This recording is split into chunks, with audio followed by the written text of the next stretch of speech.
Hello friends, welcome back. So കഴിഞ്ഞ ദിവസത്തെ ക്ലാസ്സിൽ നമ്മൾ അക്കൗണ്ടിങ്ങിന്റെ ബേസിക് ആയിട്ടുള്ള കുറച്ച് ടേംസ് ആൻഡ് ടെർമിനോളജീസിനെ കുറിച്ചിട്ടാണ് ഡിസ്കസ് ചെയ്തത്. ഞാൻ ആ വീഡിയോ തന്നെ ആ ക്ലാസ്സിൽ തന്നെ പറഞ്ഞിട്ടുണ്ടായിരുന്നു, നമുക്ക് അപ്രോക്സിമേറ്റ് 23ഓളം അക്കൗണ്ടിങ് ബേസിക് ടേംസ് നമുക്ക് പഠിക്കാനുണ്ടെന്ന് പറഞ്ഞിരുന്നു. അപ്പം അതിൽ around 10 to 12 number of terms നമ്മൾ എന്ത് ചെയ്തിട്ടുണ്ട്, കഴിഞ്ഞ വീഡിയോയിൽ കവർ ചെയ്തിട്ടുണ്ടായിരുന്നു. സോ ഇന്ന് നമ്മൾ അതിന്റെ കണ്ടിന്യൂറ്റിയും അതോടൊപ്പം തന്നെ ഈ ഒരു സെഗ്മെന്റിൽ വരുന്ന അല്ലെങ്കിൽ തിയറട്ടിക്കൽ ആസ്പെക്റ്റിൽ വരുന്ന മറ്റു രണ്ട് ടോപ്പിക്സുകൾ കൂടി കവർ ചെയ്യാനാണ് ഉദ്ദേശിക്കുന്നത്. ദാറ്റ് ഈസ് ക്വാളിറ്റേറ്റീവ് ക്യാരക്ടറിസ്റ്റിക്സും അതേപോലെ തന്നെ ഇൻട്രസ്റ്റഡ് യൂസേഴ്സ് ഓഫ് അക്കൗണ്ടിങ്. ഈ രണ്ട് ടോപ്പിക് കൂടി ഇന്നത്തെ ഈ ഒരു വീഡിയോ സെഷനിൽ ഞാൻ കവർ ചെയ്യാനാണ് ഉദ്ദേശിക്കുന്നത്. ഓക്കെ, സോ ആദ്യമേ പറയാം, ഇതൊരു കംപ്ലീറ്റ് ആയിട്ട് ഒരു തിയറട്ടിക്കൽ ആസ്പെക്ട്സിലുള്ള ക്ലാസ്സസ് ആണ്. നമുക്ക് ബേസിക്സ് ആയിട്ടുള്ള അക്കൗണ്ടിങ്ങിന്റെ കുറേയധികം ബേസിക്സ് ആയിട്ടുള്ള കാര്യങ്ങൾ മാത്രമായിട്ട് ഡിസ്കസ് ചെയ്യുന്ന ടോപ്പിക്സുകളാണ് ഇപ്പോൾ നിലവിൽ നമ്മൾ ക്ലാസ് ആയിട്ട് എടുത്തുകൊണ്ടിരിക്കുന്നത്. ഓക്കെ, സോ അധികം സമയം ചിലവഴിക്കാതെ തന്നെ നമുക്ക് നേരിട്ട് ടോപ്പിക്കിലേക്ക് പോകാം. Okay, so once again welcomes you myself Arun Kumar P, assistant professor. Okay, so basic accounting terminologies. Okay, നമ്മളതിന്റെ കണ്ടിന്യൂഷൻ ആണ് നോക്കുന്നത്. ഓക്കെ, അപ്പൊ നമ്മൾ കഴിഞ്ഞ ദിവസം നമ്മൾ ജേർണലൈസിങ് എന്താണ്, പോസ്റ്റിംഗ് എന്താണ്, അതേപോലെ തന്നെ trading and profit loss account എന്താണ്, ബാലൻസിംഗ് ട്രയൽ ബാലൻസ്, അക്കൗണ്ടിങ് സൈക്കിളിനെ കുറിച്ച് ഡിസ്കസ് ചെയ്തിട്ടുണ്ടായിരുന്നു കഴിഞ്ഞ വീഡിയോയിൽ.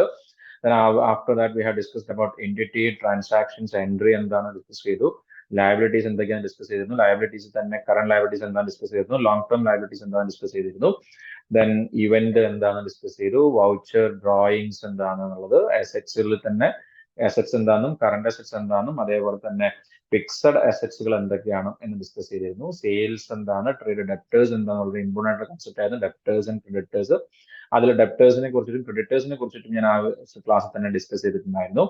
പിന്നെ പെർച്ചേസ്, സ്റ്റോക്ക് ആൻഡ് ഇൻവെന്ററി, ഇത്രയും പോർഷൻസ് ആണ് കഴിഞ്ഞ ദിവസത്തെ വീഡിയോ ക്ലാസ്സിൽ നമ്മൾ ഡിസ്കസ് ചെയ്തിരുന്നത്. So now continuing the next portion, that is trade creditors. കഴിഞ്ഞ ദിവസം ഞാൻ പറഞ്ഞ ഒരു ടോപ്പിക്കാണ് ട്രേഡ് ക്രെഡിറ്റേഴ്സ് എന്താണ് എന്നുള്ളത്. ഓക്കെ, വീണ്ടും ആവർത്തിക്കുകയാണ്, ഒന്നുകൂടി എക്സാമ്പിൾ വെച്ചിട്ട് ആവർത്തിക്കുകയാണ്. സോ ഇപ്പോൾ രണ്ട് പാർട്ടീസ് ഉണ്ടായിരുന്നു, that is A and B. A എന്ന് പറയുന്നത് നമ്മളുടെ സെല്ലർ ആണ്, ബി എന്ന് പറയുന്നത് നമ്മളുടെ ബയർ ആണ് എന്ന് വിചാരിക്കാം. സോ എ ഇവിടെ എന്ത് ചെയ്യുന്നു, എ എന്ത് ചെയ്യുന്നു, സെൽ ചെയ്യുന്നു, ഗുഡ്സ് എന്ത് ചെയ്യുന്നു, സെൽ ചെയ്യുന്നു എന്ന് വിചാരിക്കാം. എ ഗുഡ്സ് സെൽ ചെയ്യാണ്. ക്രെഡിറ്റ് ബേസിസിലാണ് ഗുഡ്സ് സെല്ല് ചെയ്യുന്നതെങ്കിൽ, ഈ ക്രെഡിറ്റ് ബേസിസിലാണ് ഗുഡ്സ് സെല്ല് ചെയ്യുന്നതെങ്കിൽ, അപ്പം ഈ ഇങ്ങനെ ഗുഡ്സ് സെല്ല് ചെയ്യുന്ന സമയത്ത് A on the perspective of A എന്ന് on the perspective of A, B എന്ന് പറയുന്ന ആരാണ്, എനെ സംബന്ധിച്ചോളം ട്രേഡ് ഡെപ്റ്റർ ആണ്, അല്ലെങ്കിൽ ഡെപ്റ്റേഴ്സ്, സൺഡ്രി ഡെപ്റ്റേഴ്സ് എന്നൊക്കെ നമുക്ക് പറയാം. ഓക്കെ, അതേസമയം ഓൺ ദ പെർസ്പെക്റ്റീവ് ഓഫ് ബിയെ സംബന്ധിച്ചോളം, ബയറെ സംബന്ധിച്ചോളം on the perspective of A, അതായത് ആരുടെ കയ്യിൽ നിന്നാണോ വാങ്ങിയിട്ടുള്ളത്, ആരുടെ കയ്യിൽ നിന്നാണ് ക്രെഡിറ്റിന് വാങ്ങിയിട്ടുള്ളത്, that person is termed as trade creditors. അതായത് ഞാൻ ആർക്കെങ്കിലും ഒരാൾക്ക് ക്യാഷ് കൊടുക്കാനുണ്ടെങ്കിൽ, ഞാൻ ആർക്കെങ്കിലും ഒരു വ്യക്തിക്ക് ക്യാഷ് കൊടുക്കാനുണ്ടെങ്കിൽ, അയാൾ എന്റെ ആരാ എന്ന് ചോദിച്ചു കഴിഞ്ഞാൽ ഹി ഈസ് മൈ ക്രെഡിറ്റർ. എന്നാൽ അയാളോട് ഞാൻ ആരാന്ന് ചോദിച്ചു കഴിഞ്ഞാൽ അയാൾ പറയുന്നത് എന്തായിരിക്കും, ഹി ഈസ് മൈ ഡെപ്റ്റർ എന്നായിരിക്കും. ഓക്കെ, ഈ കൺസെപ്റ്റ് ക്ലിയർ ആണെന്ന് വിചാരിക്കുന്നു. Okay, so it refers to the person from whom the amounts are due on goods purchased or services rendered on credit basis. From whom the amounts are due on goods purchased or services rendered on credit basis. Okay, ആരാണോ നമുക്ക് കടത്തിന് സാധനം തന്നിട്ടുള്ളത്, ആരാണോ കടത്തിന് നമുക്ക് services തന്നിട്ടുള്ളത്, അയാളെയാണ് നമ്മൾ എന്ന് പറയാം. നമുക്ക് സർവീസ് തന്നത് നമ്മൾ കൊടുത്തതല്ല, ആരാണോ നമ്മൾക്ക് കടത്തിന് സർവീസ് തന്നത്, അല്ലെങ്കിൽ ആരാണോ നമുക്ക് കടത്തിന് ഗുഡ്സ് തന്നിട്ടുള്ളത്, അതായത് നമ്മൾ കടത്തിന് എന്ത് ചെയ്തിരിക്കും, പർച്ചേസ് ചെയ്തിട്ടുണ്ടെങ്കിൽ, ഗുഡ്സോ സർവീസോ നമ്മൾ കടത്തിന് പർച്ചേസ് ചെയ്തിട്ടുണ്ടെങ്കിൽ നമ്മൾ അയാൾക്ക് എന്ത് കൊടുക്കണം, ക്യാഷ് കൊടുക്കണം. അപ്പൊ അങ്ങനെയാണെങ്കിൽ that person is termed as trade creditors. Then payables എന്ന് പറഞ്ഞാൽ ഈ പറയുന്ന രീതിയിൽ ബോത്ത് ട്രേഡ് ക്രെഡിറ്റേഴ്സും അതേപോലെ തന്നെ ബിൽസ് പേയബിൾ, ആർക്കൊക്കെയാണ് കൊടുക്കാനുള്ളതും അതേപോലെ കൊടുക്കാനുള്ള വ്യക്തിയുടെ മുകളിൽ എത്രയൊക്കെ ബില്ലുകൾ പെൻഡിങ് ഉണ്ട് എന്നുള്ളത് കൂടിയാണ് നമ്മൾ എന്തിൽ ഉൾക്കൊള്ളിക്കുന്നത്, പേയബിൾസ് എന്നുള്ള ടേം ഉൾക്കൊള്ളിക്കുന്നത്. അപ്പൊ ഈ ബിൽസ് പേയബിൾ അതേപോലെ തന്നെ ബിൽസ് റിസീവബിൾ എന്ന് പറയുന്ന പോർഷൻ നമ്മൾ ഇൻ ഡീറ്റെയിൽ ആയിട്ട് ബിൽ ഓഫ് എക്സ്ചേഞ്ച് എന്ന് പറയുന്ന പോർഷനിൽ എന്ത് ചെയ്യുന്നുണ്ട്, ഡിസ്കസ് ചെയ്യുന്ന വരുന്ന ഒരു ചാപ്റ്റർ ആണ്. ഇതിനെക്കുറിച്ച് ഒരു കംപ്ലീറ്റ് ചാപ്റ്റർ തന്നെ നമുക്ക് എന്ത് ചെയ്യാനുണ്ട്, ഡിസ്കസ് ചെയ്യാൻ ഉണ്ട് എന്ന് മനസ്സിലാക്കുക. Receivables means both trade debtors, നമ്മൾ നമുക്ക് കിട്ടാനുള്ള ക്യാഷ്, നമുക്ക് ആരുടെ അടുത്ത് നിന്നാണ് ക്യാഷ് കിട്ടാനുള്ളത് അവരും, പിന്നെ അതേപോലെ തന്നെ എത്രത്തോളം ബിൽസുകൾ നമുക്ക് റിസീവ് ചെയ്യാനുണ്ട് എന്നുള്ള അടിസ്ഥാനത്തിലാണ് നമ്മൾ എന്ത് പറയുന്നത് റിസീവബിൾസ്. അപ്പൊ ഇവിടെ നോക്കുക, bill of exchange. Bill of exchange എന്ന് പറഞ്ഞാൽ എന്താണ്? ഒരു അൺകണ്ടീഷണൽ ഓർഡർ ആണ് in return given by the creditor to the debtor to pay on demand or at a fixed or a predetermined future period a certain sum of amount or to the order of a specified person or to the bearer. Just normal നിങ്ങൾ ഈ ഒരു concept മാത്രം മനസ്സിലാക്കി വെക്കുക. നിങ്ങളുടെ കൈവശം ഒരു bill ഉണ്ടെങ്കിൽ ആ ബില്ല് നിങ്ങൾ പ്രൊഡ്യൂസ് ചെയ്യുന്ന സമയത്ത് നിങ്ങൾക്ക് എന്ത് കിട്ടണം? ക്യാഷ് കിട്ടണം. അപ്പൊ ബില്ലിൽ കൃത്യമായിട്ട് മെൻഷൻ ചെയ്യണം ആരുടെ പേരിലാണ് ബില്ല്, ആരാണ് നിങ്ങൾക്ക് ക്യാഷ് തരാൻ, ഇത്രയും കാര്യങ്ങൾ മെൻഷൻ ചെയ്തിരിക്കും. അപ്പം ആ ബില്ലിൽ തന്നെ കൃത്യമായിട്ടൊരു ഡേറ്റും പറഞ്ഞിരിക്കും എന്നാണ് ഈ എമൗണ്ട് നമുക്ക് തിരിച്ചു തരിക എന്നുള്ളത്. അതായത് നമ്മുടെ കയ്യിൽ നിന്ന് സാധനം വാങ്ങിയിട്ടൊരു വ്യക്തിയാണെങ്കിൽ ആ ബയ്യറുടെ കയ്യിൽ തന്നെ നമ്മൾ ബിൽസ് റിസീവബിൾസ് എന്ന് പറയും. അപ്പോൾ ഇത് കംപ്ലീറ്റ് ചാപ്റ്റർ തന്നെയാണ്. ഈ ചാപ്റ്ററെ കുറിച്ച് നമ്മൾ ഒരു ഡീറ്റെയിൽഡ് വീഡിയോ തന്നെ എന്തായിരിക്കും ചെയ്യുന്നതായിരിക്കും. ജസ്റ്റ് ഇപ്പോൾ നിലവിൽ ഇത്രയും അറ്റ് പ്രസന്റ് നിങ്ങൾ ഇത്രയും മനസ്സിലാക്കി വെക്കുക. ബിൽസ് റിസീവബിൾ എന്ന് പറഞ്ഞാൽ എന്താണ്? ശരിക്കും പറഞ്ഞാൽ അസറ്റ് ആണ്. ബിൽസ് പേബിൾ എന്ന് പറഞ്ഞാൽ ശരിക്കും പറഞ്ഞാൽ എന്താണ്? ഒരു ലയബിലിറ്റി. നമ്മൾ കൊടുക്കാനുള്ളതാണെങ്കിൽ ലയബിലിറ്റി, നമുക്ക് കിട്ടാനുള്ളത് എന്താണ്? അസറ്റ് ആണ്. Okay. Now, the next term is expenditure. Most important term is expenditure. So, expenditure. What is expenditure means? Expenditure എന്ന് പറഞ്ഞാൽ cost incurred on acquiring an assets or services on the form of outflow or depletion of an asset or in concurrency of liability. മൂന്ന് രീതിയിലാണ് പറയുന്നത്. അപ്പൊ cost എന്ന് പറഞ്ഞാൽ ഒരു asset നിങ്ങൾ വാങ്ങുന്ന സമയത്ത്, ഒരു അസറ്റ് ആണ് നിങ്ങൾ വാങ്ങുന്നതെങ്കിൽ ആ അസറ്റ് നിങ്ങൾ പർച്ചേസ് ചെയ്യുന്ന സമയത്ത് നിങ്ങൾക്ക് വരുന്ന cost, that is known as expenditure. അല്ലെങ്കിൽ if you are getting a service on the form of outflow, പുറത്തേക്ക് പോകുന്ന രീതിയിൽ സർവീസ് കിട്ടുന്ന സമയത്ത് നിങ്ങൾ ഔട്ട്ഫ്ലോ, അതായത് പുറത്തേക്ക് നിങ്ങളുടെ ക്യാഷ് പോകുന്നു, it is also termed as expenditure. Or depletion of assets. Depletion of assets means നിങ്ങൾ ഇന്ന് വാങ്ങുന്ന ഒരു അസറ്റിന്റെ വാല്യൂ ക്രമേണ എന്ത് ചെയ്യും? കുറയും. നമ്മൾ അതിനെ പറയുന്ന പേരാണ് ഡിപ്ലീഷൻ അല്ലെങ്കിൽ ഡിപ്രീസിയേഷൻ എന്നത്. നമുക്കറിയാം, നമ്മളൊരു കാറ് വാങ്ങുന്നുണ്ടെങ്കിൽ ആ കാറിന് ഇന്നുള്ള വാല്യൂ അല്ല 5 കൊല്ലം കഴിഞ്ഞിട്ടുണ്ടാവാം. അത് കാരണം എന്താ? വാല്യൂല് റിഡക്ഷൻ ഉണ്ടാവും. ആ വാല്യൂ റിഡക്ഷൻ എന്തുകൊണ്ടാണ്? ഒന്നെങ്കിൽ പാസേജ് ഓഫ് ടൈം കാരണമാകാം, അല്ലെങ്കിൽ വിയർ ആൻഡ് ടിയർ കാരണമാകാം. അപ്പൊ വിയർ ആൻഡ് ടിയർ ആണ് തേയ്മാനം. അപ്പൊ ഈ കാരണങ്ങൾ കൊണ്ട് അതിന്റെ വാല്യൂ കുറയുന്നതാണ് നമ്മൾ ഡിപ്ലീഷൻ എന്നുകൊണ്ട് ഉദ്ദേശിക്കുന്നത്. കഴിഞ്ഞ വീഡിയോ തന്നെ ഞാൻ പറഞ്ഞിട്ടുണ്ടായിരുന്നു, ഡിപ്രീഷ്യബിൾ അസറ്റ്സ് ഉണ്ട്, നോൺ ഡിപ്രീഷ്യബിൾ അസറ്റ്സും ഉണ്ട്. ഇപ്പം കൈൻഡ്സ് ഓഫ് അസറ്റ്സിൽ പറഞ്ഞ കാര്യമാണ് ഡിപ്രീഷ്യബിൾ അസറ്റ്സും ഉണ്ട്, നോൺ ഡിപ്രീഷ്യബിൾ അസറ്റ്സും ഉണ്ട് എന്ന് പറയുന്നത്. ഇപ്പൊ ഡിപ്രീഷ്യബിൾ അസറ്റ്സ് എന്ന് പറഞ്ഞു കഴിഞ്ഞാൽ വാല്യൂ കുറയുന്നുണ്ടെങ്കിൽ അത് നമ്മളുടെ എന്താണ്? ഒരു കോസ്റ്റ് തന്നെയാണ്. നമ്മളുടെ വാല്യൂ കുറയുന്നുണ്ടെങ്കിൽ അത് നമ്മളുടെ ഒരു കോസ്റ്റ് തന്നെയാണ്. സോ ഇങ്ങനെയുള്ള കാര്യത്തെയാണ് നമ്മൾ എന്ത് എന്ന് പറയുന്നത്? എക്സ്പെൻഡിച്ചർ എന്നുകൊണ്ട് ഉദ്ദേശിക്കുന്നത്. ഈ എക്സ്പെൻഡിച്ചർ തന്നെ രണ്ട് രീതിയിലാണുള്ളത്. ഒന്ന് എക്സ്പയർഡ് കോസ്റ്റും, മറ്റൊന്ന് ഏതാണ്? അൺഎക്സ്പയർഡ് കോസ്റ്റും. എക്സ്പയർഡ് കോസ്റ്റും ഉണ്ട്, ഏതാണ്? അൺഎക്സ്പയർഡ് കോസ്റ്റും ഉണ്ട്. എക്സ്പയർഡ് കോസ്റ്റ് എന്ന് പറഞ്ഞാൽ the portion of expenditure which has been consumed during the current accounting period. ഈ അക്കൗണ്ടിങ് പീരീഡിൽ നമ്മൾ എത്ര ചെലവാക്കി അതിനാണ് നമ്മൾ എന്ത് പറയാ? എക്സ്പയർഡ് കോസ്റ്റ് എന്ന് പറയാം. പക്ഷേ നമ്മൾ ഒരു അക്കൗണ്ടിങ് പീരീഡിൽ ഇപ്പോൾ നമ്മൾ ഒരു 1 lakh റുപ്പീസ് നമ്മളുടെ എക്സ്പെൻഡിച്ചർ ആയിട്ട് കണ്ട് എന്ന് വിചാരിക്കുകയാണ്. നമ്മളുടെ എക്സ്പെൻഡിച്ചർ 1 lakh ആണ് നമ്മളുടെ എക്സ്പെൻഡിച്ചർ എങ്കിൽ അതിൽ ഈ വർഷം നമ്മൾ എത്ര കൺസ്യൂം ചെയ്തു, നമ്മൾ ഈ വർഷം എത്ര കൺസ്യൂം ചെയ്തു, ആ കൺസ്യൂം ചെയ്തതിനെയാണ് നമ്മൾ എന്ത് പറയുന്നത്? Expired cost. വിച്ച് മീൻസ് ഈ സപ്പോസ് വി ഹാവ് കൺസ്യൂംഡ് 75,000, നമ്മൾ 75,000 കൺസ്യൂം ചെയ്തിട്ടുണ്ടെങ്കിൽ ഈ കൺസ്യൂംഡ് പോർഷനെയാണ് നമ്മൾ എന്തുകൊണ്ട് ഉദ്ദേശിക്കുന്നത്? എക്സ്പയർഡ്. അത് ഇനി ആ എമൗണ്ട് ഇനി ഇല്ല, അത് നമ്മൾ കംപ്ലീറ്റ് ആയിട്ട് ഉപയോഗിച്ച് കഴിഞ്ഞു. അൺഎക്സ്പയർഡ് പോർഷൻ എന്ന് പറഞ്ഞാൽ വിച്ച് ഹാസ് നോട്ട് കൺസ്യൂംഡ്. അതായത് ഇവിടെ അൺഎക്സ്പയർഡ് പോർഷൻ എത്രയാണ്? 25,000. ഇതെന്തായിരിക്കും? Not consumed. ആ അക്കൗണ്ടിങ് പീരീഡിൽ കൺസ്യൂം ചെയ്തിട്ടില്ല. ആ പറഞ്ഞിരിക്കുന്ന അക്കൗണ്ടിങ് പീരീഡിൽ കൺസ്യൂം ചെയ്തിട്ടില്ല എന്നുണ്ടെങ്കിൽ അതെന്താണ്? അൺഎക്സ്പയർഡ് കോസ്റ്റ് ആണ്. ഇനി ശ്രദ്ധിക്കുക, ഈ എക്സ്പയർഡ് കോസ്റ്റിന് രണ്ട് രീതിയിൽ വരുന്നത്. അതിലൊന്നാണ് യൂട്ടിലൈസ്ഡ് കോസ്റ്റ്, മറ്റൊന്നാണ് ലോസ്റ്റ് കോസ്റ്റ്.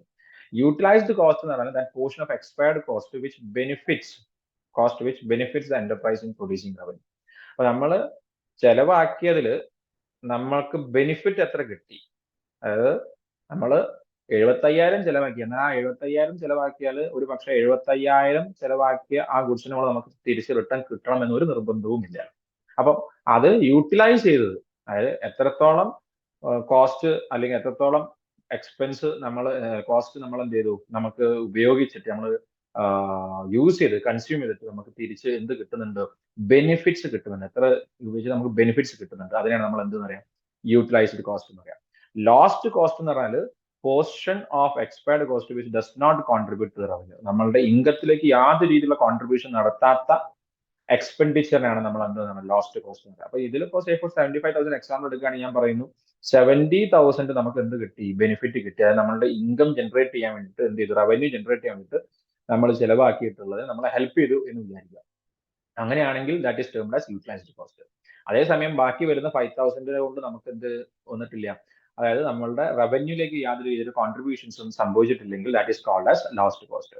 അപ്പൊ എക്സ്പെൻഡിച്ചർ എന്താന്ന് പറഞ്ഞാൽ എക്സ്പെൻഡിച്ചർ രണ്ട് രീതിയിലുണ്ട്, എക്സ്പയർഡ് ഉണ്ട്, അൺഎക്സ്പയർഡ് കോസ്റ്റിന്റെ എക്സ്പെൻഡിച്ചറിൽ വരുന്ന പോർഷൻസ് ആണ് അല്ലെങ്കിൽ പെർട്ടിക്കുലേഴ്സ് ആണ്. ഓക്കെ, ദെൻ എക്സ്പയർഡ് കോസ്റ്റിന് രണ്ടെണ്ണം പറയാം, യൂട്ടിലൈസ്ഡ് ഉണ്ടാകാം, അതിൽ ലോസ്റ്റ് ഉണ്ടാകാം എന്നും പറയാം.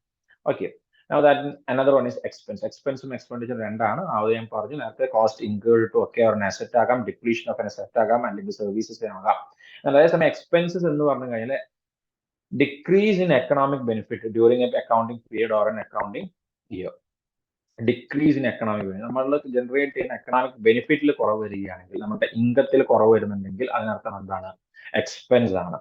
Which means outflow of assets. Outflow of assets, അസറ്റ്സുകൾ നമുക്ക് എന്ത് ചെയ്യണം, കൊടുത്ത് ഒഴിവാക്കേണ്ട രീതിയിൽ ഔട്ട്ഫ്ലോ ഓഫ് അസറ്റ്സ്. അതായത് ഇൻക്രീസ് ഇൻ ലയബിലിറ്റീസ്, നമ്മുടെ ബാധ്യതകളിൽ നമ്മുടെ ലയബിലിറ്റീസ് കൂടുതൽ എന്താണ്, നമ്മുടെ എക്സ്പെൻസ് എന്താവാണ്, കൂടുകയാണ്. So this will result in the internal equity other than those related to the contribution from equity participants. നമ്മുടെ ക്യാപിറ്റൽ കൂടാതെ നമ്മുടെ ഇന്റേണൽ ഇക്വിറ്റിയും ഇത് എന്ത് ചെയ്യുന്നുണ്ട്, ബാധിക്കുന്നുണ്ട്. Another term is loss. എന്താണ് loss? Loss means decrease in equity, not in assets. Decrease in equity ആണ്, നോട്ട് ഇൻ അസറ്റ്സ്. അസറ്റ്സിന്റെ വാല്യൂലല്ല കുറവ് വരുന്നത്, പക്ഷേ ഇക്വിറ്റിയിൽ, അതായത് ക്യാപിറ്റലിലാണ് കുറവ് വരുന്നത്. That is losses. ഈ എക്സ്പെൻസും ലോസും തമ്മിൽ ഡിഫറൻസ് ഉണ്ടോ എന്ന് ചോദിച്ചു കഴിഞ്ഞാൽ എന്താണ് അതിനർത്ഥം, ഉത്തരം എന്ന് പറയാൻ നിങ്ങൾക്ക് വല്ല ഡിഫറൻസ് തോന്നുന്നുണ്ടോ? നിങ്ങൾക്ക് എന്തെങ്കിലും കൺഫ്യൂഷൻസ് ഉണ്ട്, എന്താണ് എക്സ്പെൻസ് എന്നാണ്, is there any kind of confusion? Normally എല്ലാവർക്കും ഉണ്ടാവുന്ന കൺഫ്യൂഷൻ എക്സ്പെൻസും ലോസും ഒന്ന് തന്നെയാണോ എന്നൊരു കൺഫ്യൂഷൻ ഉണ്ടാകാം. അപ്പോൾ ഈ എക്സ്പെൻസും ലോസും ശരിക്കും പറഞ്ഞാൽ രണ്ട് തന്നെയാണ്. എന്താണ് ഡിഫറൻസ്? വളരെ സിമ്പിൾ ആയിട്ട് പറയുകയാണെങ്കിൽ, ഇപ്പൊ നിങ്ങൾ എന്ത് ചെയ്യുന്നു, വൈകുന്നേരം ഒരു ചായ കുടിക്കാൻ വേണ്ടി പോകുന്നു. നിങ്ങൾ വൈകുന്നേരം പോയിട്ട് ഒരു ചായ കുടിക്കാൻ വേണ്ടി പോകുന്നു. ചായ കുടിക്കാൻ വേണ്ടി പോയിട്ട് ഷോപ്പിൽ ചെന്നിട്ട് നിങ്ങൾ ഒരു കപ്പ് ഓഫ് ടീയും വാങ്ങി, അതേ കൂടാതെ ഒരു ബർഗറും വാങ്ങി കഴിക്കാം. നിങ്ങൾ ആ ബർഗറും വാങ്ങി നേരെ പോയി ഷോപ്പിലിരുന്നു, അത് കഴിച്ചു. അതിന്റെ മുകളിൽ നിങ്ങൾ കൊടുക്കേണ്ട പ്രൈസും നിങ്ങൾ പേ ചെയ്തു. ഇപ്പോൾ സേ ഫോർ നിങ്ങളൊരു 100 rupees ആണ് രണ്ടിനും കൂടിയും കൺസ്യൂം ചെയ്തെങ്കിൽ അത് നിങ്ങൾ എന്ത് ചെയ്തു, പേ ചെയ്തു. ഓക്കെ, അപ്പൊ നിങ്ങളെ സംബന്ധിച്ചോളം നിങ്ങളുടെ ചായ കുടിക്കുക എന്നുള്ളത് നിങ്ങളുടെ ഉദ്ദേശമായിരുന്നു, അതായത് which you have get benefit, നിങ്ങൾക്ക് അതൊന്ന് ബെനിഫിറ്റ് കിട്ടിയിട്ടുണ്ടെങ്കിൽ that is your expense. At the same time നിങ്ങൾ ഈ ചായ അവിടെ നിന്ന് വാങ്ങി, ബർഗർ വാങ്ങി, തിരിച്ച് നിങ്ങൾ ടേബിളിലേക്ക് നടന്നു പോകുന്ന സമയത്ത് ഏതോ ഒരു പേഴ്സൺ വരെ നടന്നു പോകുന്ന സമയത്ത് കൈ തട്ടി നിങ്ങളുടെ ബർഗർ എന്ത് ചെയ്തു, താഴെ പോയി എന്ന് വിചാരിക്കുക. നിങ്ങളുടെ ബർഗർ എന്ത് ചെയ്തു, താഴെ നിലത്ത് വീണു എന്ന് വിചാരിക്കുക. ഈ നിലത്ത് വീണ് കഴിഞ്ഞാൽ പിന്നെ നിങ്ങൾ എന്ത് ചെയ്യുന്നു, വീണ്ടും അവിടെ പോയിട്ട് ഒരു ബർഗർ വേണം എന്ന് പറഞ്ഞാൽ അയാൾ അത് ഫ്രീ ഓഫ് കോസ്റ്റ് ആയിട്ട് തരുമോ ഇല്ലെന്ന് നിങ്ങൾ ആദ്യം ചിന്തിക്കുക. ഒരിക്കലും അയാൾ അത് ഫ്രീ ഓഫ് കോസ്റ്റ് ആയിട്ട് തരില്ല. അപ്പൊ നിങ്ങൾ എന്ത് ചെയ്തു, അവിടെ ഓൾറെഡി പേയ്മെന്റ് നടത്തിയിട്ട് നിങ്ങൾ വാങ്ങിയിരിക്കുന്ന ബർഗർ നിങ്ങൾക്ക് ബെനിഫിറ്റ് ഇല്ലാത്ത രീതിയിൽ എന്ത് ചെയ്തു, നഷ്ടപ്പെട്ടു, താഴെ വീണു. That is loss. ഓക്കെ, അപ്പൊ നിങ്ങൾക്ക് ബെനിഫിറ്റ് കിട്ടുന്നുണ്ടെങ്കിൽ അതെന്താണ്, എക്സ്പെൻസ് ആണ്. നിങ്ങൾക്ക് ബെനിഫിറ്റ് കിട്ടുന്നില്ലെങ്കിൽ അതെന്താണ്, ലോസ് ആണ്. അപ്പൊ അതുകൊണ്ട് അവിടെ പറഞ്ഞത് നിങ്ങളുടെ ഇക്വിറ്റി, നിങ്ങളുടെ ക്യാപിറ്റലിൽ എന്ത് വരും, ആ ഡിക്രീസ് കാണിക്കും. അങ്ങനെയാണെങ്കിൽ അതെന്താണ്, ലോസ് ആണ്. എന്നാൽ എക്സ്പെൻസ് എന്ന് പറയുന്ന സമയത്ത് നിങ്ങളുടെ എക്കണോമിക് ബെനിഫിറ്റ്, അതായത് നിങ്ങളുടെ ഇൻകത്തിൽ എന്ത് വരുന്നു, ഡിക്രീസ് വരുന്നു എന്നുള്ളതാണ് എന്ത് വരുന്നത്, എക്സ്പെൻസ് എന്നുകൊണ്ട് ഉദ്ദേശിക്കുന്നത്.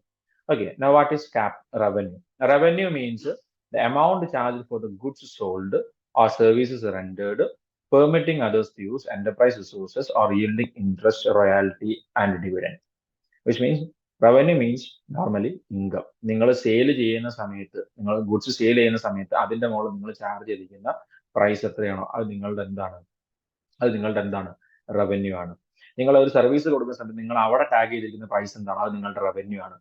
അതല്ല, നിങ്ങളുടെ എന്റർപ്രൈസിന്റെ, നിങ്ങളുടെ സ്ഥാപനത്തിന്റെ റിസോഴ്സസ് നിങ്ങൾ മറ്റൊരാൾക്ക് എന്ത് ചെയ്യുന്നു, ഉപയോഗിക്കാൻ കൊടുക്കുന്നുണ്ടെങ്കിൽ, സേ ഫോർ ഇൻട്രസ്റ്റ് നിങ്ങൾക്ക് കിട്ടുന്നുണ്ട്, ഇൻട്രസ്റ്റ് നിങ്ങൾക്ക് കിട്ടുന്നുണ്ടെങ്കിൽ, നിങ്ങളുടെ സ്ഥാപനത്തിന്റെ പേരിൽ റോയാലിറ്റി നിങ്ങൾ എന്തെങ്കിലും സെയിൽ ചെയ്യുന്നുണ്ടെങ്കിൽ, അതേപോലെ തന്നെ നിങ്ങൾക്ക് എന്തെങ്കിലും ഡിവിഡൻഡുകൾ, നിങ്ങൾ വേറെ എവിടെയെങ്കിലും ഇൻവെസ്റ്റ്മെന്റ്സ് നടത്തിയിട്ട് നിങ്ങൾക്ക് അതിന്റെ മുകളിൽ ഡിവിഡൻഡ് കിട്ടുന്നുണ്ടെങ്കിൽ ഇതൊക്കെ എന്താണ്, നിങ്ങളുടെ വരുമാനമാണ്, റവന്യൂ ആണ് എന്ന് മനസ്സിലാക്കുക.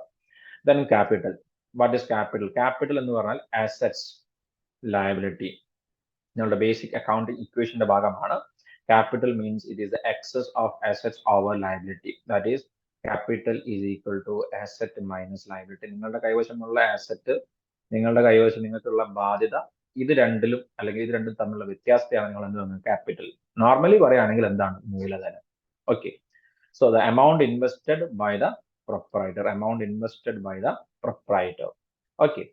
നൗ അപ്പോൾ ഇവിടെ മറ്റു ചില പോയിന്റ്സ് കൂടി പറയാം. അതായത് this amount is increased by the amount of profits earned. Capital എപ്പോഴാണ് കൂടുക എന്ന് മനസ്സിലാക്കി വെക്കുക. ക്യാപിറ്റൽ എപ്പോഴാണ് കൂടുക? ക്യാപിറ്റൽ ഇൻക്രീസ് ആകുക അപ്പം നിങ്ങളുടെ പ്രോഫിറ്റ് ഇൻക്രീസ് ആകുന്നുണ്ടെങ്കിൽ. ക്യാപിറ്റൽ എപ്പോഴായിരിക്കും ഡിക്രീസ് ആകുക? നിങ്ങളുടെ പ്രോഫിറ്റ് കുറയുന്നുണ്ടെങ്കിൽ, അതായത് നിങ്ങളുടെ ലോസ് ഇൻക്രീസ് ആകുന്നുണ്ടെങ്കിൽ, അതായത് നിങ്ങൾ പ്രോഫിറ്റ് ജനറേറ്റ് ചെയ്യുന്നില്ല, ലോസ് ആണ് ജനറേറ്റ് ചെയ്യുന്നത്, നിങ്ങളുടെ എന്ത് കുറയും? ക്യാപിറ്റൽ കുറയും. And it is also termed as, it is also known as owners equity or net worth or net assets. ഇതിന് 3 പേരുകൾ കൂടി ഉണ്ട്, മാറിപ്പോകരുത്. സംശയം ജനറേറ്റ് ചെയ്ത് ഓണേഴ്സ് ഇക്വിറ്റി എന്നും പറയും, നെറ്റ് വർത്ത് എന്നും പറയും, അതേപോലെ തന്നെ നെറ്റ് അസറ്റ്സ് എന്നും ഏതിനെ പറയുന്നുണ്ട്? ക്യാപിറ്റലിനെ കുറിച്ചിട്ട് പറയുന്നുണ്ടെന്ന് കൂടി മനസ്സിലാക്കി വെക്കുക. Okay. Now what is income? Income എന്ന് പറഞ്ഞു കഴിഞ്ഞാൽ എന്താണ്? ഇൻകം എന്ന് പറഞ്ഞു കഴിഞ്ഞാൽ എക്കണോമിക് ബെനിഫിറ്റ്സിൽ ഇൻക്രീസ് ഉണ്ടോ? ഒരു അക്കൗണ്ടിംഗ് പീരീഡിൽ എക്കണോമിക് ബെനിഫിറ്റ്സിൽ ഇൻക്രീസ് ഉണ്ടെങ്കിൽ അതെന്താണ്? ഇൻകം ആണ്. അതായത് inflow of assets. If you are buying, നിങ്ങൾക്ക് കൂടുതൽ അസറ്റ്സുകൾ നിങ്ങൾ വാങ്ങിക്കൂട്ടുന്നുണ്ട്, നിങ്ങൾക്ക് ഇൻകം ഉള്ളത് കൊണ്ടാണ് നിങ്ങൾ കൂടുതൽ അസറ്റ്സ് നിങ്ങൾ വാങ്ങിക്കൂട്ടുന്നത്. നിങ്ങളുടെ ലയബിലിറ്റീസ് കുറയുന്നുണ്ടെങ്കിൽ അതിനകത്ത് നിങ്ങളുടെ ഇൻകം എന്താവാണ്? കൂടുകയാണ് എന്ന് മനസ്സിലാക്കുക. So it results in internal equity other than relating to the contribution from equity participants. അത് ക്യാപിറ്റൽ, അതായത് നമ്മളുടെ ഓണേഴ്സ് വീണ്ടും വീണ്ടും എന്ത് ചെയ്യാതെ, ഓണേഴ്സ് വീണ്ടും വീണ്ടും എന്ത് ചെയ്താൽ ഫണ്ട് ഇറക്കാതെ തന്നെ നമ്മളുടെ എന്ത് കൂടുകയാണ്? ഇക്വിറ്റി കൂടുന്നുണ്ടെങ്കിൽ അതിനാണ് നമ്മൾ എന്ത് എന്ന് പറയുന്നത്? ഇൻകം എന്നുകൊണ്ട് ഉദ്ദേശിക്കുന്നത്. അപ്പോൾ ഇവിടെ ശ്രദ്ധിക്കുക, ഇവിടെ ഞാൻ ഇക്വിറ്റി പാർട്ടിസിപ്പൻസ് എന്നുള്ളത് നേരത്തെ എക്സ്പെൻസിന്റെ കേസിലും പറഞ്ഞിരുന്നു, അതേപോലെ തന്നെ ആരുടെ കേസിലും പറഞ്ഞു? ഇൻകത്തിന്റെ കേസിലും പറഞ്ഞു. അപ്പൊ ഈ ഇക്വിറ്റി പാർട്ടിസിപ്പൻസ് എന്ന് പറഞ്ഞാൽ ആരാണ്? ഇക്വിറ്റി പാർട്ടിസിപ്പൻസ് എന്ന് പറഞ്ഞാൽ ആരാണ് എന്ന് മനസ്സിലാക്കുക. ആരൊക്കെയാണ് ഇക്വിറ്റി പാർട്ടിസിപ്പൻസ്? നോട്ട് ചെയ്തത് സെപ്പറേറ്റ് പോയിന്റ് തന്നെയാണ്. ഇക്വിറ്റി പാർട്ടിസിപ്പൻസ് എന്ന് പറഞ്ഞാൽ ആരാണ്? ഇക്വിറ്റി പാർട്ടിസിപ്പൻസ് എന്ന് പറയുന്ന സമയത്ത് ഒരു പ്രൊപ്രൈറ്ററുടെ കേസിലാണെങ്കിൽ, അല്ല, ഒരു സോൾ പ്രൊപ്രൈറ്റർഷിപ്പ് കേസിലാണെങ്കിൽ അവിടെ ആരാണ്? ആ ഓണർ, അതായത് പ്രൊപ്രൈറ്റർ ആയിരിക്കും അവിടുത്തെ equity participant.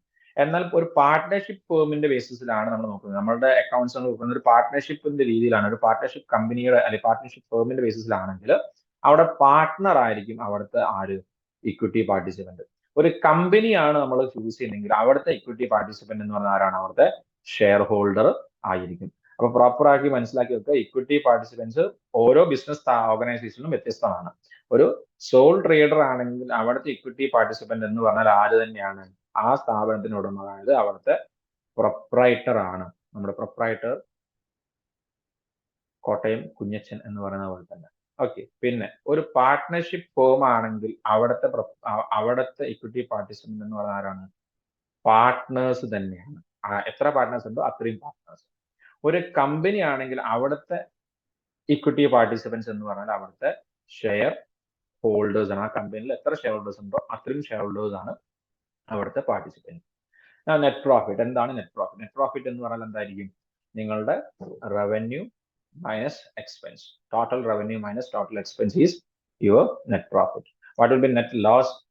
Expense minus income. Expense minus income. That will be your net loss. Okay. So ഇത്രയും ടോപ്പിക്സ് ആണ് നമുക്ക് ഏതുമായി ബന്ധപ്പെട്ട് പറയാനുള്ളത്? അക്കൗണ്ടിങ് ടേംസും ടെർമിനോളജീസുമായി ബന്ധപ്പെട്ട് പറയാനുള്ളത്, ഡിസ്കസ് ചെയ്യാനുള്ള topics. Okay. Now moving on to the next topic, that is qualitative characteristics of accounting information. Accounting ഇൻഫർമേഷന്റെ qualitative characteristics ഉണ്ട്. ക്വാണ്ടിറ്റേറ്റീവ് അല്ല, qualitative.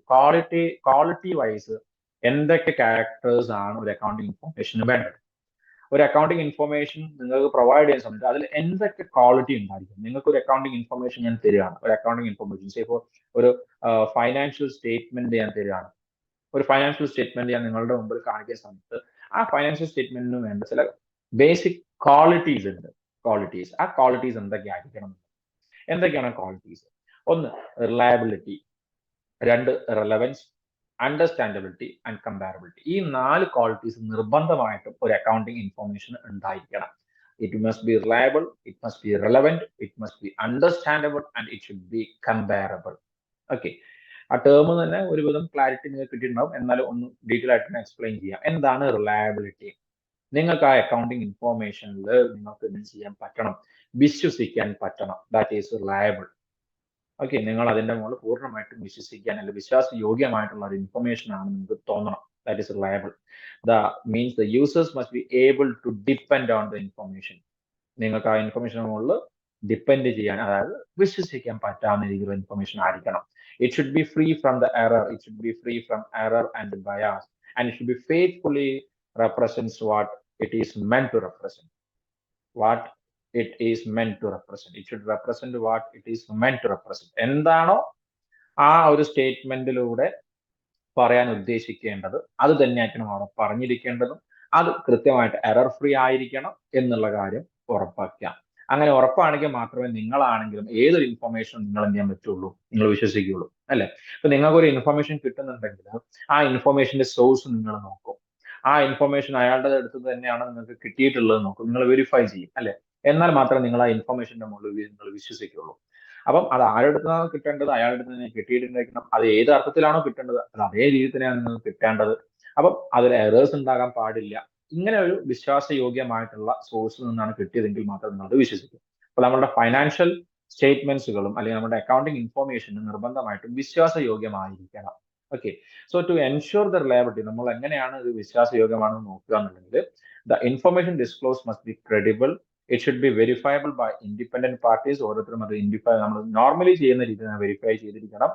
Same method of measuring ആണോ നോക്കണം, കൃത്യമായിട്ട് എല്ലാ പ്രാവശ്യം ചെയ്യുന്ന രീതിയിലുള്ള മെഷർമെന്റ്സും മറ്റുള്ള കാര്യങ്ങൾ തന്നെയാണ് നോക്കിയിട്ടുള്ളത് എന്ന് നോക്കണം. Okay, next one is relevance. What is relevance? Important ആയിരിക്കണം. അപ്പൊ ഇവിടെ നോക്കുക, ഇൻഫോർമേഷൻ മസ്റ്റ് ബി, നമുക്കൊരു ഇൻഫോർമേഷൻ കിട്ടുന്നുണ്ടെങ്കിൽ അത് ഏതെങ്കിലും ഒരു സമയത്ത് കിട്ടിയിട്ടുണ്ടോ, ഏതെങ്കിലും ഒരു സമയത്ത് കിട്ടിയിട്ട് വല്ല കാര്യമുണ്ടോ എന്നുള്ളതാണ് ഇവിടുത്തെ വിഷയം. So the information must be available in time. ഏത് സമയത്താണ് നമുക്ക് ആ ഇൻഫർമേഷൻ കിട്ടേണ്ടത് ആ സമയത്ത് തന്നെ ഇൻഫർമേഷൻ കിട്ടണം. ക്ലിയർ? അപ്പം നമ്മളൊരു ടൂർ പോകാൻ വേണ്ടി തീരുമാനിച്ചു, ആ ടൂർ പോകാൻ വേണ്ടി നാളെ പോകാൻ വേണ്ടി തീരുമാനിക്കുന്നു. അപ്പൊ നാളെ അവിടുത്തെ ക്ലൈമറ്റ് എന്താണ്, ഇപ്പൊ അറ്റ് പ്രസന്റ് അവിടുത്തെ ക്ലൈമറ്റ് എന്താണ് എന്നുള്ള കാര്യം നമുക്ക് ഒരാഴ്ച കഴിഞ്ഞറിഞ്ഞിട്ടും കാര്യമില്ല, ഒരാഴ്ച മുന്നേ അറിഞ്ഞിട്ടും കാര്യമില്ല. പോകുന്ന സമയത്ത് അറിഞ്ഞാലേ നമുക്ക് അതിനനുസരിച്ചുള്ള കാര്യങ്ങൾ എന്ത് ചെയ്യുള്ളൂ, ചെയ്യാൻ സാധിക്കുള്ളൂ. അപ്പം ഇൻഫർമേഷൻ എപ്പോഴും, അത് ഏത് ഇൻഫർമേഷൻ ആയിക്കോട്ടെ, അത് എപ്പോഴും ഇൻ ടൈം ആയിരിക്കണം നമുക്ക് എന്ത് ചെയ്യേണ്ടത്, കിട്ടേണ്ടത്. It should help in prediction and feedback. നമുക്കത് പ്രിഡിക്ട് ചെയ്യാൻ വേണ്ടി സഹായിക്കണം, അല്ലെങ്കിൽ അതിൽ നിന്ന് ഫീഡ്ബാക്ക് കിട്ടാൻ സാധിക്കണം. And must influence the decisions influence ചെയ്യാൻ സാധിക്കുന്ന ഇൻഫർമേഷൻസ് ആയിരിക്കണം. Helping dum form prediction about the outcomes of past, future and events, confirming or correcting past evaluations. പഴയ ഇവാലുവേഷൻസ്, പഴയ ഔട്ട്കംസുകളൊക്കെ ഈ ഇൻഫർമേഷൻസ് വെച്ച് നമുക്ക് എന്ത് ചെയ്യാൻ പറ്റണം, ചെക്ക് ചെയ്തിട്ട് ക്ലിയർ ആണെന്നുണ്ടെങ്കിൽ നമുക്ക് പറയാം this is N relevant information, this is N important informations എന്ന് നമുക്ക് കൃത്യമായിട്ട് പറയാൻ സാധിക്കും. Third one is understandability. Information നല്ല ക്വാളിറ്റിയോട് കൂടി നിങ്ങൾ എന്ത് ചെയ്തു, അറ്റ് ഓൺ ടൈം നിങ്ങൾ കൊടുത്തു. അത് വിശ്വസിക്കാൻ പറ്റാവുന്ന ഇൻഫർമേഷൻ ആണെന്നും പറഞ്ഞിട്ടാണ് നിങ്ങൾ കൊടുത്തിട്ടുള്ളത്. പക്ഷേ ആ ഇൻഫോർമേഷൻ നിങ്ങൾക്ക് വായിച്ചാൽ മനസ്സിലാകണം, നിങ്ങൾ അത് കണ്ടാൽ നിങ്ങൾക്ക് അത് മനസ്സിലാകണം. ആ ഇൻഫോർമേഷൻ കൊണ്ട് എന്താണ് ഉദ്ദേശിക്കുന്നത് നിങ്ങൾക്ക് കൃത്യമായിട്ട് മനസ്സിലാകണം. Okay, that is known as understandability. It means that decision makers എന്താ, ഡിസിഷൻ മേക്കേഴ്സ് എന്തിനും പറ്റിയിരിക്കണം, makers must interpret accounting information in the same sense and as it is prepared and conveyed to dum.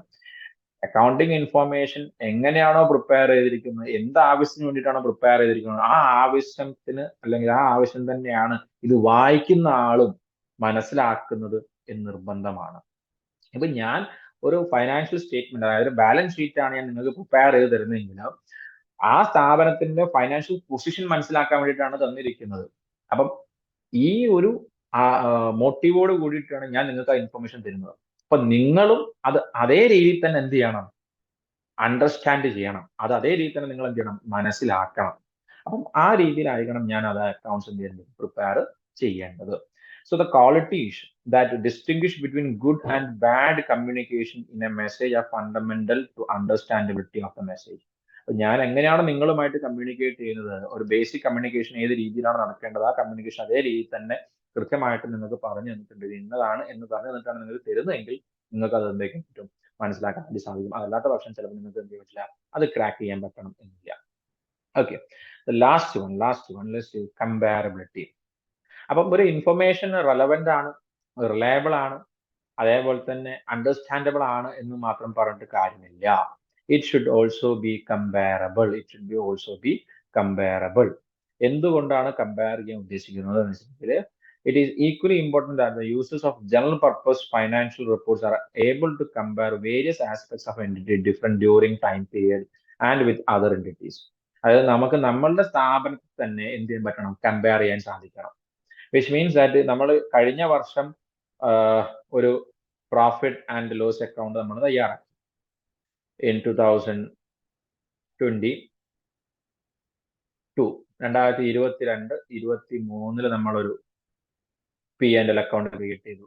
23-24 നമ്മളൊരു P&L അക്കൗണ്ട് ക്രിയേറ്റ് ചെയ്തു. ഇനി 24-25 നമ്മളൊരു P&L account create ചെയ്യും. അപ്പൊ അങ്ങനെ ക്രിയേറ്റ് ചെയ്യുന്ന സമയത്ത് ഓരോ വർഷവും ഓരോ രീതിയിലാണ് നമ്മളത് ക്രിയേറ്റ് ചെയ്യുന്നതെങ്കിൽ നമുക്കത് കമ്പയർ ചെയ്യാൻ വേണ്ടി സാധിക്കില്ല. അതിപ്പോ ഏത് അക്കൗണ്ട് ആണ്, ഞാനൊരു എക്സാമ്പിൾ എന്ന രീതിയിൽ പറഞ്ഞാണ് P&L. ഏത് ഇൻഫോർമേഷൻ നിങ്ങൾ ജനറേറ്റ് ചെയ്യുന്ന സമയത്തും അത് ഒരേ രീതിയിലായിരിക്കണം നിങ്ങൾ എന്ത് ചെയ്യേണ്ടത്, പ്രിപ്പയർ ചെയ്യേണ്ടത്.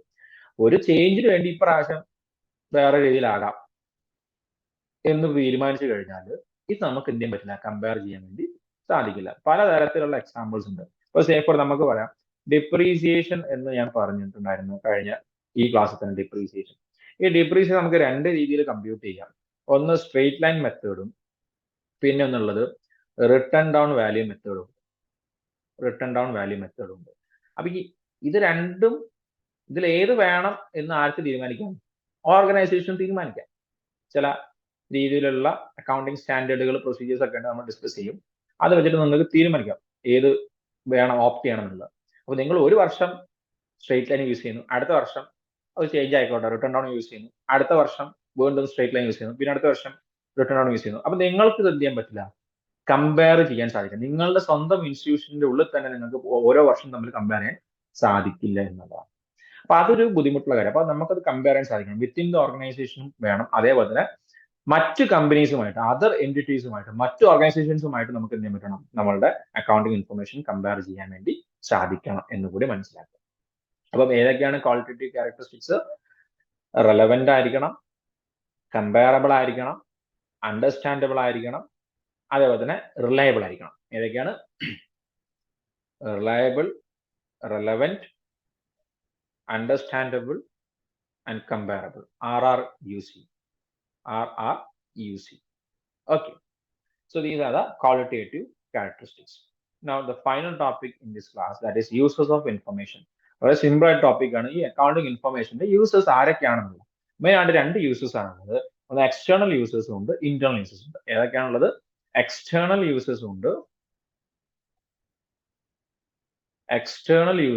അതേപോലെ തന്നെ ആരും ഇന്റേണൽ യൂസേഴ്സും ഉണ്ട്. ആർക്ക്? അക്കൗണ്ടിങ് ഇൻഫോർമേഷൻ വേണ്ടി കാത്തിരിക്കുന്ന രണ്ട് പാർട്ടീസ് ആണ്. ഒന്ന് ഇന്റേണൽ പാർട്ടീസ് ഉണ്ട്, എക്സ്റ്റേണൽ പാർട്ടീസ് ഉണ്ട്. ഓക്കെ, നമുക്ക് ആദ്യം ഇന്റേണൽ പാർട്ടീസ് നോക്കാം. ഒന്നാമത്തെ ഇന്റേണൽ പാർട്ടി ഓണർ ആണ്. ഡെഫിനറ്റ്ലി ഓണേഴ്സിന് കൃത്യമായിട്ട് അറിഞ്ഞിരിക്കണം എത്രത്തോളം പ്രോഫിറ്റ് ഏൺ ചെയ്തിട്ടുണ്ട്, എത്രത്തോളം ലോസ് ആണ് ജനറേറ്റ് ചെയ്യുന്നത്, നമ്മളുടെ ക്യാപിറ്റൽ, നമ്മളുടെ സേഫ്റ്റി ആണോ, നമുക്ക് ഈ ബിസിനസ് സേഫ് ആണോ, അങ്ങനെയുള്ള കാര്യങ്ങൾ.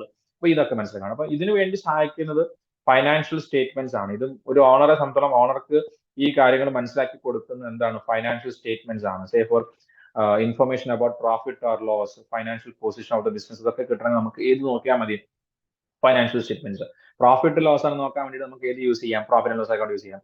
ഫൈനാൻഷ്യൽ പൊസിഷൻ മനസ്സിലാക്കാൻ നമുക്ക് ഏത് യൂസ് ചെയ്യാം? ബാലൻസ് ഷീറ്റ് യൂസ് ചെയ്യാം. അപ്പോൾ ഓണറെ സംബന്ധിച്ചിടത്തോളം ഓണർക്ക് വേണ്ട ഇൻഫർമേഷൻസ് കിട്ടും. പിന്നെ മാനേജ്മെന്റ് ഇൻഫർമേഷൻസ് നിർബന്ധമാണ്. മാനേജ്മെന്റ് ഇൻഫർമേഷൻസ് എന്തിനാണ് എന്ന് ചോദിച്ചു കഴിഞ്ഞാൽ ഡിസിഷൻ മേക്കിങ്ങിന് വേണ്ടിയിട്ട് മാനേജ്മെന്റ് ഡിസിഷൻ മേക്കിങ്ങിന് വേണ്ടി നിർബന്ധമായിട്ടും അക്കൗണ്ടിങ് ഇൻഫർമേഷൻ ആവശ്യമാണ്. സെല്ലിംഗ് പ്രൈസ് ഡിസൈഡ് ചെയ്യാൻ വേണ്ടിയിട്ട്, കോസ്റ്റുകൾ കൺട്രോൾ ചെയ്യാൻ വേണ്ടിയിട്ട്, കോസ്റ്റ് റിഡ്യൂസ് ചെയ്യാൻ വേണ്ടിയിട്ട്, അതുപോലെ തന്നെ പുതിയ ഇൻവെസ്റ്റ്മെന്റുകൾ പ്ലാൻ ചെയ്യാൻ വേണ്ടിയിട്ട്. അപ്പൊ ഇതിനൊക്കെ നമുക്ക് ഇൻഫർമേഷൻസ് ആവശ്യമാണ്. മാനേജ്മെന്റിന് ഈ അക്കൗണ്ടിങ് ഇൻഫർമേഷൻ യൂസ് ആണ്. എംപ്ലോയീസ് ആൻഡ് വർക്കേഴ്സ്, എന്തിനാണ് എംപ്ലോയീസിനും വർക്കേഴ്സിനും അക്കൗണ്ടിങ് ഇൻഫർമേഷന്റെ ആവശ്യകത? അക്കൗണ്ടിങ് ഇൻഫർമേഷൻ ആവശ്യകത എന്തിനാണെന്ന് ചോദിച്ചു കഴിഞ്ഞാൽ നമുക്കറിയാം, നമ്മളെല്ലാവരും ജോലി ചെയ്യുന്നത് എന്തിനു വേണ്ടിയിട്ടാണ്? സാലറി, വേജസ്, ഇതിനു വേണ്ടിയിട്ടാണ് അല്ലെ? അപ്പൊ നമ്മളുടെ സ്ഥാപനം എത്രത്തോളം നമ്മളെ വെച്ച് ജോലി ചെയ്തിട്ടാണല്ലോ അവരെ ഏൺ ചെയ്യുന്നത്.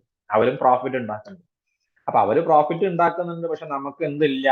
സാലറി ഇല്ല. അപ്പൊ നമ്മളെല്ലാവരും ഇപ്പോഴും പറഞ്ഞു കേൾക്കുന്ന കാര്യമാണ് എന്ത്? സാലറി ഇൻക്രിമെന്റ് ചോദിക്കുന്ന സമയത്ത് പറയും അല്ല, സ്ഥാപനം അത്ര ഒരു നല്ല പൊസിഷനിലൊന്നും അല്ല പോകുന്നത്. വളരെ കുറഞ്ഞ ലാഭമേ സ്ഥാപനം ഉണ്ടാക്കുന്നു. അതുകൊണ്ട് എന്ത് ചെയ്യാൻ പറ്റില്ല, ശമ്പളം കൂട്ടിത്തരാൻ ഒരു മാർഗവുമില്ല. പക്ഷേ നിങ്ങൾക്ക് ഒരു വർക്കർക്ക്, ഒരു എംപ്ലോയിക്ക് ഈ ഫൈനാൻഷ്യൽ സ്റ്റേറ്റ്മെന്റ് നോക്കിയിട്ട് കാര്യങ്ങളൊക്കെ മനസ്സിലാക്കാൻ പറ്റുമെന്നുണ്ടെങ്കിൽ, അവർക്ക് മനസ്സിലാക്കാൻ പറ്റും എന്നുണ്ടെങ്കിൽ സാലറി എന്ത് ചെയ്യാൻ പറ്റും, കൂട്ടി ചോദിക്കാം, ധൈര്യമായിട്ട് കൂട്ടി ചോദിക്കാം. കാരണം നിങ്ങൾ പണിയെടുക്കുന്നതുകൊണ്ട് സ്ഥാപനത്തിന്റെ എന്ത് കൂടുന്നുണ്ട്, പ്രോഫിറ്റ് കൂടുന്നുണ്ട് നിങ്ങൾ മനസ്സിലാക്കിയാൽ നിങ്ങൾക്ക് എന്ത് ചെയ്യാം, ഞങ്ങൾക്ക് ഇൻക്രിമെന്റ് വേണം, ഞങ്ങൾക്ക് ഇന്ന വെൽഫെയറുകൾ വേണം, ഇങ്ങനെയുള്ള കാര്യങ്ങൾ ഡിമാൻഡ് ചെയ്യാൻ വേണ്ടി പറ്റും എന്നുള്ള ബോണസ് വേണം. So employees and workers end to get bonus at the end of the year, profit earned by enterprise. So therefore employees and workers are interested, they are interested too to view the financial statements. Okay, then external users ആരൊക്കെയാണ്? Banks and financial institutions. Banks and financial institutions എന്തിനു വേണ്ടിയിട്ടായിരിക്കും? അവർക്ക് എന്തെങ്കിലും കാര്യങ്ങൾക്ക് വേണ്ടിയിട്ട് loan പർപ്പസിന് പോകുന്ന സമയത്ത് അവർക്ക് ഈ ഫൈനാൻഷ്യൽ സ്റ്റേറ്റ്മെന്റ്സ് ആണ് ആവശ്യം. പിന്നെ അതേപോലെ തന്നെ പുതിയ പ്രോജക്ട്സുകൾ എന്തെങ്കിലും ഉണ്ടെങ്കിൽ അതിന് വേണ്ടിയിട്ട് ബിസിനസിന്റെ പെർഫോമൻസ് എത്രത്തോളം ഉണ്ടെന്ന് മനസ്സിലാക്കാൻ വേണ്ടിയിട്ട്, അല്ലെങ്കിൽ നമ്മൾ കൊടുത്തിരിക്കുന്ന ലോൺ സേഫ് ആണോ, ഈ കാര്യങ്ങളൊക്കെ മനസ്സിലാക്കാൻ വേണ്ടിയിട്ട് എന്ത് ആവശ്യമാണ്? ഫൈനാൻഷ്യൽ സ്റ്റേറ്റ്മെന്റ്സ് ആവശ്യമാണ്. Investors and potential investors, new investors and potential investors. Accounting information. Investors എപ്പോഴും നോക്കുന്ന എന്തിന്റെ മുകളിലാണ്? Accounting information available to them ആണ്. What is the earning capacity? നമ്മൾ ഇവിടെ ഇൻവെസ്റ്റ് ചെയ്ത് കഴിഞ്ഞാൽ നമ്മൾ ഇൻവെസ്റ്റ് ചെയ്യുന്ന എമൗണ്ടിന്റെ മുകളിൽ എത്ര റിട്ടേൺ കിട്ടും? Return, ROI. ROI, return on investment എത്രയുണ്ട്? ഞാൻ 1,00,000 രൂപ ഈ കമ്പനിയിൽ, ഈ ഓർഗനൈസേഷൻ നിക്ഷേപിച്ചാൽ എനിക്ക് എത്ര രൂപ തിരിച്ചു കിട്ടും? ഇത് ഞാൻ എങ്ങനെയാ മനസ്സിലാക്കുക? പ്രോഫിറ്റിന്റെ അടിസ്ഥാനത്തിലാണ് ഞാൻ എന്ത് ചെയ്യുക, ഇത് മനസ്സിലാക്കുക. കമ്പനിയുടെ ഫൈനാൻഷ്യൽ പൊസിഷന്റെ അടിസ്ഥാനത്തിലാണ് ഇത് മനസ്സിലാക്കുക. കമ്പനിയുടെ ഡിഫറെന്റ് ടൈപ്സ് ഓഫ് റേഷ്യോസിന്റെ അടിസ്ഥാനത്തിലാണ് ഞാൻ എന്ത് ചെയ്യുന്നത്, മനസ്സിലാക്കുന്നത്. അപ്പൊ നമുക്ക് ഈ രീതിയിൽ നമുക്ക് എന്ത് ചെയ്യാൻ പറ്റും? ഇൻവെസ്റ്റ് ചെയ്യണോ വേണ്ടോ എന്നൊക്കെ നമുക്ക് ഡിസൈഡ് ചെയ്യാൻ വേണ്ടി സാധിക്കും. ക്രെഡിറ്റേഴ്സ് നിർബന്ധമാണ്. കാരണം എന്താ? they satisfy themselves about credit worthiness of the business. നിങ്ങൾക്ക് ഒരാൾ പൈസ കടം തരണമെങ്കിൽ നിങ്ങൾ കടം വാങ്ങി തിരിച്ചു കൊടുക്കുന്ന വ്യക്തിയാകണം ഒന്നുകിൽ, അല്ലെങ്കിൽ നിങ്ങൾ കടം വാങ്ങി തിരിച്ചു കൊടുക്കാൻ നിങ്ങൾക്ക് കപ്പാസിറ്റി ഉണ്ട് എന്ന് നിങ്ങൾ എന്ത് ചെയ്യണം, തെളിയിക്കണം. അപ്പൊ ഇത് രണ്ടും കാണിക്കണമെങ്കിൽ, ഒരു ബിസിനസ് സ്ഥാപനം ഇത് രണ്ടും കാണിക്കണമെങ്കിൽ അത് എങ്ങനെ ആയിരിക്കണം? ആ ഫൈനാൻഷ്യൽ പൊസിഷനും ഫൈനാൻഷ്യൽ സ്റ്റേറ്റ്മെന്റ്സും കാണിച്ചാൽ മാത്രമേ പറ്റുള്ളൂ. ഗവൺമെന്റിന്റെ ഇറ്റ്സ് അതോറിറ്റീസ്, ഗവൺമെന്റ് കൃത്യമായിട്ട് ടാക്സ് അടയ്ക്കണം. അങ്ങനെ അപ്പം ആ ടാക്സ് അടയ്ക്കണമെങ്കിൽ എത്ര ടാക്സ് വാങ്ങണം, എത്ര ടാക്സ് റിഡക്ഷൻ കിട്ടും, എന്നുള്ള കാര്യങ്ങളൊക്കെ കൃത്യമായിട്ട് അറിയണമെങ്കിൽ എക്സ്റ്റേണൽ യൂസേഴ്സ് എന്ന രീതിയിൽ ഗവൺമെന്റിനും ഈ പറഞ്ഞിരുന്ന എന്ത് കിട്ടിയിരിക്കണം, അക്കൗണ്ടിങ് ഇൻഫർമേഷൻസ് കിട്ടിയിട്ടുണ്ടായിരിക്കണം. So government makes use of accounting information. എങ്ങനെയാണ് accounting information? To compile national income എത്രത്തോളം വരുന്നുണ്ട്, and other informations. So they will be able to take policy, ഗവൺമെന്റിന് കൃത്യമായിട്ടുള്ള പോളിസീസ്, ഡിസിഷൻസ് ഒക്കെ എടുക്കാൻ വേണ്ടി സാധിക്കും. ഈ ബിസിനസ് നമ്മുടെ നാട്ടിൽ വളർച്ചയുണ്ടോ, അപ്പൊ അങ്ങനെയാണെങ്കിൽ ഇത് പ്രൊമോട്ട് ചെയ്യണം, കൂടുതൽ പ്രൊമോട്ട് ചെയ്യണം, കൂടുതൽ എന്ത് കൊടുക്കാം നമുക്ക്, റിബേറ്റുകൾ അല്ലെങ്കിൽ ഓഫേഴ്സ്, ഇങ്ങനെയുള്ള പല കാര്യങ്ങൾ കൊടുക്കാൻ വേണ്ടി സാധിക്കും എന്ന് ഗവൺമെന്റ് എന്ത് ചെയ്യാൻ പറ്റും? ഇവരുടെ ഫൈനാൻഷ്യൽ കണ്ടീഷൻസ് ഒക്കെ വെച്ചിട്ട് എന്ത് ചെയ്യാൻ പറ്റും? നോക്കാൻ വേണ്ടി സാധിക്കുന്നുള്ളതാണ്. സോ ഇത്രയുമാണ് യൂസേഴ്സ് ഓഫ് അക്കൗണ്ടിങ് ഇൻഫോർമേഷൻ. വളരെ ഷോർട്ട് ആക്കിയിട്ടാണ് ഞാൻ ഈ കാര്യങ്ങൾ ഡിസ്കസ് ചെയ്തിട്ടുള്ളത്.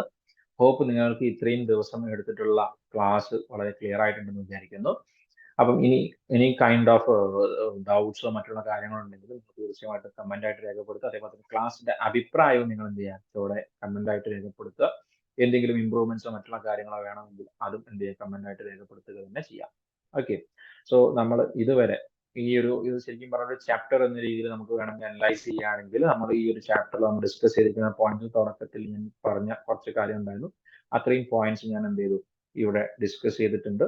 അതായത് ബുക്ക് കീപ്പിംഗ് എന്താണ്,